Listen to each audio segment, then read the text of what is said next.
Selamat sore dan salam sejahtera untuk kita semua. Perkenalkan, saya ini Saudara Padi Padang dengan NIM 10441668 dari kelas 3B. Saya akan membawakan materi tentang media transmisi jaringan kabel dan wireless.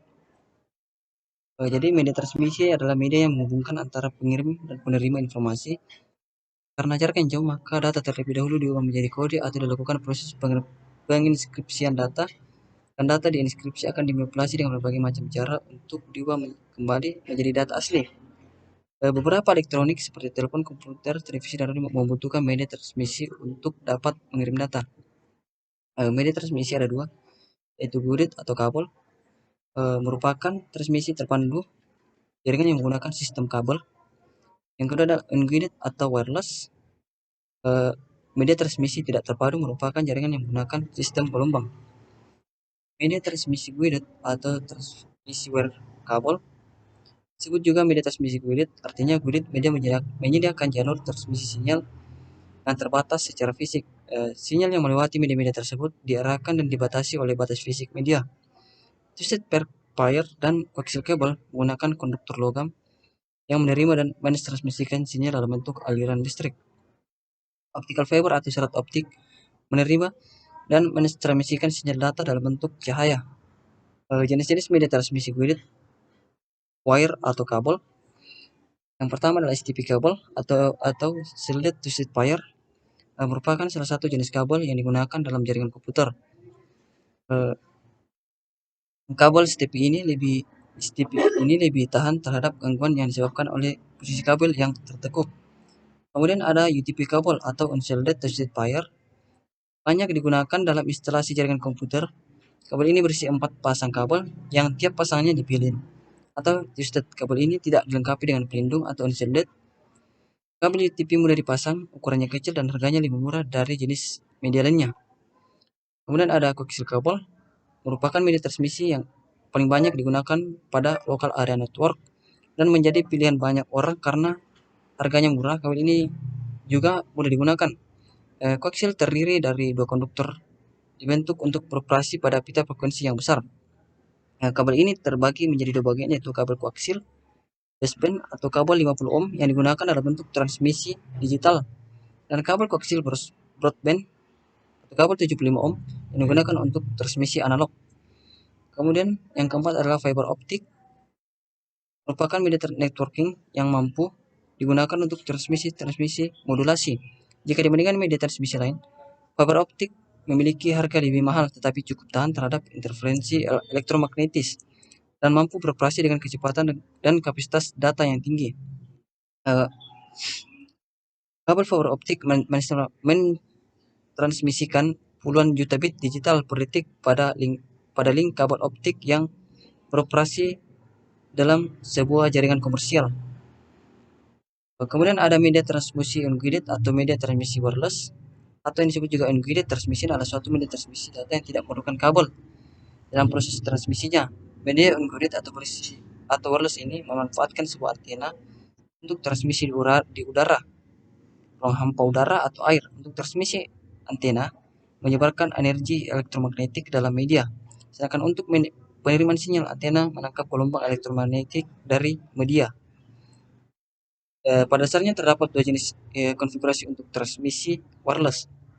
Yang pertama adalah searah.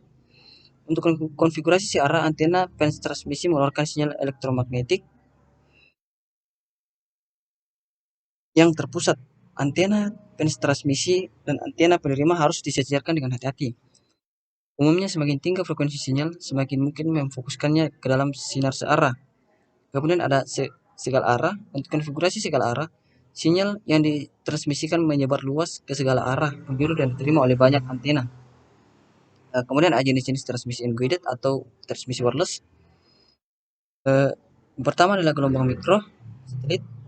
Satelit komunikasi adalah sebuah stasiun relay gelombang mikro dan dipergunakan untuk menghubungkan dua atau lebih transmitter atau receiver. Gelombang mikro pada bumi yang dikenal sebagai stasiun bumi atau ground station. Kemudian ada gelombang microwave, merupakan high dari RF atau radio frekuensi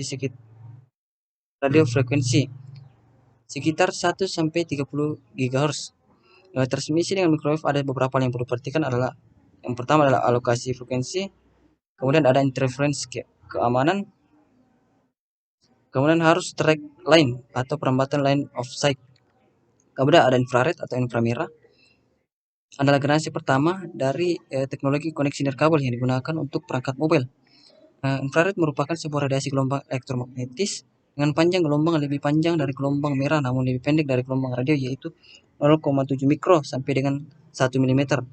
Sinar inframerah memiliki jangkauan frekuensi 1011 Hz sampai 1014 Hz. Kelebihan dan kekurangan dari inframerah dalam pengiriman data. Kelebihannya itu pengiriman data dengan inframerah dapat dilakukan kapan saja karena pengiriman dengan inframerah tidak membutuhkan sinyal. Kemudian penerimaan data dengan inframerah dapat dikatakan mudah karena termasuk alat yang sederhana. Kemudian ada kekurangan infrared atau inframerah dalam pengiriman data. Pertama, ada pengiriman data dengan inframerah. Kedua lubang inframerah harus berhadapan satu sama lain. Hal ini agak menyulitkan kita dalam mentransfer data karena caranya yang merepotkan. Kemudian kekurangan yang kedua adalah infrared sangat berbahaya bagi mata sehingga jangan sekalipun sorotan inframerah mengenai mata.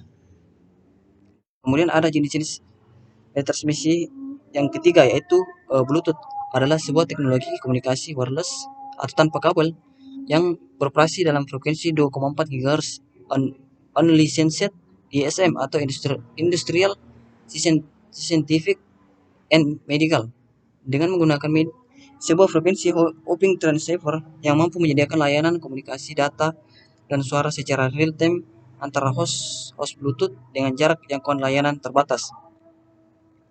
Kemudian ada kelebihan dan kekurangan dari Bluetooth. Kelebihan yaitu Bluetooth dapat menembus dinding dan media rintangan lain namun tetap harus dengan jarak maksimal 10 meter. Kelebihan yang kedua, teknologi Bluetooth tak memerlukan kabel atau media lain untuk transfer data.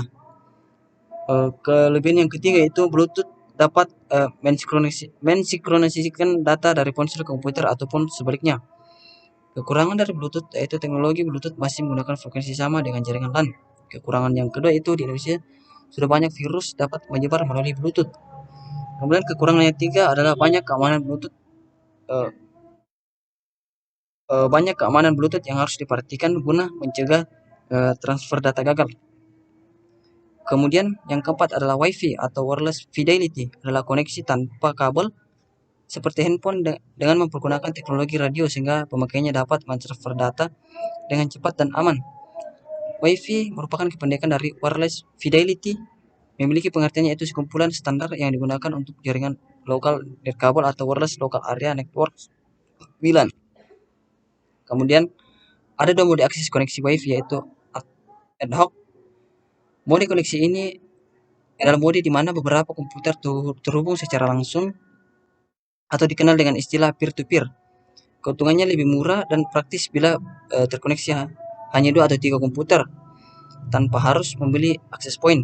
Kemudian ada infrastruktur, menggunakan access point yang berfungsi sebagai pengatur lalu lintas data sehingga memungkinkan banyak klien dapat saling terhubung melalui jaringan.